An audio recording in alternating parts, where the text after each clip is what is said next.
Addicts often have to hit rock bottom before they make a change. When it comes to crime, what does rock bottom even look like? Are we getting close? Welcome to Rising Crime.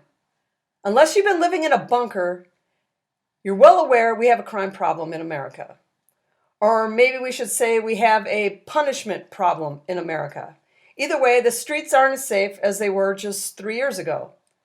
I mostly just cover homicides on this channel, and let's face it, there's enough work there to keep someone busy. And sometimes I do these stories and I can't help but wonder how many bodies these guys have piled up before they get caught or face any charges. I'll follow a city and watch for weeks and or months how their weekly homicide numbers are high, then suddenly they drop by half or more for a few weeks. And I'll wonder, is it just the ebbs and flows? Or if they finally caught the guy who was committing most of them? I believe for the most part, the police are doing their jobs. But more and more, the justice system seems determined to keep these guys on the streets. I did this story a few weeks ago about this guy who had fatally shot a man as well as shot and injured his mother. He went to jail and then was put on house arrest. While he was on house arrest, he was charged for the death of his son. And then his lawyer tried to have the initial charges for the first arrest dismissed. And somehow in the process of all that, there was a clerical error and the guy was released on the street. The city found out about it, contacted the lawyer. The lawyer told this guy he needs to turn himself in, but he didn't. He went out and he robbed a gas station and killed the clerk working at the gas station.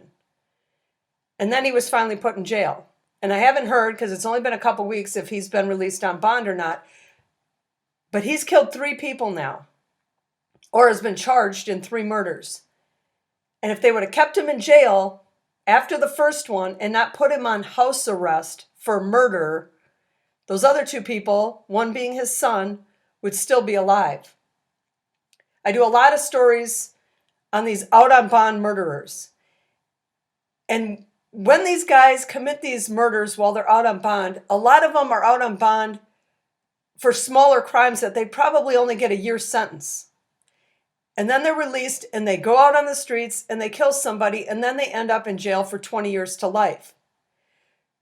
So the justice system, in thinking that they're helping the criminals somehow, and I don't know why they even do that, but in thinking they're helping the criminals by not giving them bond or letting them out or whatever their thought process is, it not only ruins the lives of the regular citizens out in the street who are being affected by these guys who are murdering people, but it ruins the criminal's life too, because some of these guys, if they were just kept in jail, they'd have never gone out and done these murders.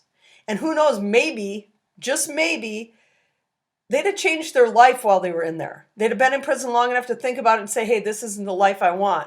And when they got released a year later, they would make changes and maybe they wouldn't go out and murder people. But as it is, they let them out after a few weeks on bond or, whatever. And they're out there doing the same thing and more people's lives, including their own, get affected. So we're at a point where most crimes are barely even illegal anymore. And the only crime that really gets you put away for any period of time seems to be murder. And in many cases, murder charges are offered bond. And like the story I just told, the murderer has to kill multiple people to be kept behind bars till his trial. So have we hit rock bottom yet? Are we ready to say enough is enough and start making the needed changes? Many cities are setting records. St. Paul, Birmingham, Milwaukee. St. Paul, Minnesota just had their 40th homicide. It has set a record 3 years in a row, tied the first year, and set a record 2 years after that. Now, 40 homicides is not a huge number for a major city, but it is for that city. Birmingham, Alabama, they just set a new record. The record originally was set back in 1991, and it was 141. And they passed 144 this year. In 2020, they had 88. So they're getting close to where they're doubling what they did just 3 years ago. And Milwaukee is another one that's setting records every year. 2020, 190. 2021, 196. And so far this year, they're at 222. And the year's not quite over. And there's many more stories like this of cities that are breaking record. Last year, there was dozens of cities that had broken records, of major cities that had broken homicide records. Mass shootings are at an all-time high. Pre the summer of Floyd, you were looking at maybe 300, 400 a couple of the years a year. And since 2020, there's been over 600 every year. And last year, 2021, there were 690. And we're not going to hit that this year, but we're going to have the second highest mass shooting rate that we've ever had in the history of our country. So what does rock bottom look like? Are we there yet? People are fighting back, defending themselves, but defensive use numbers are not that high. Right now this year, there have been 1,149 reported defensive use of a firearm incidents. And we've had nearly 20,000 gun homicides this year. Roughly 17 murders for every reported defensive use. In 2017, there were 2,118 defensive use of a firearm incidents that were reported, and 15,741 gun homicides.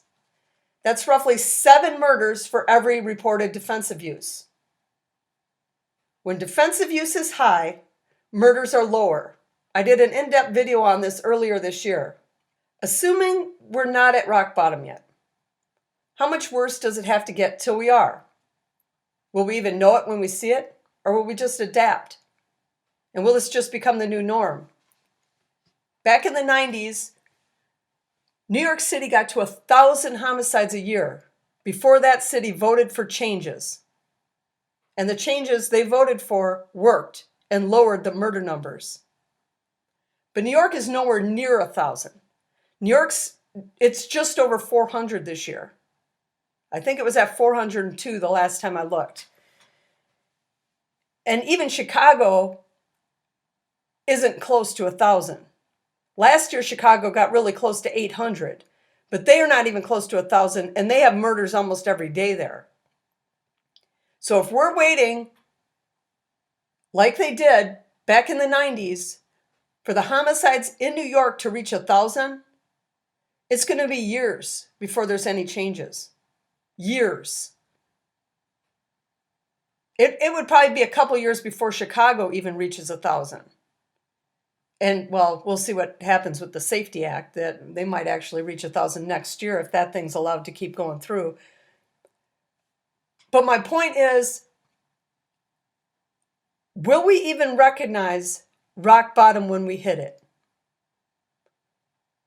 Because that's what we're going to have to do to make people vote for the change we need in some of these cities.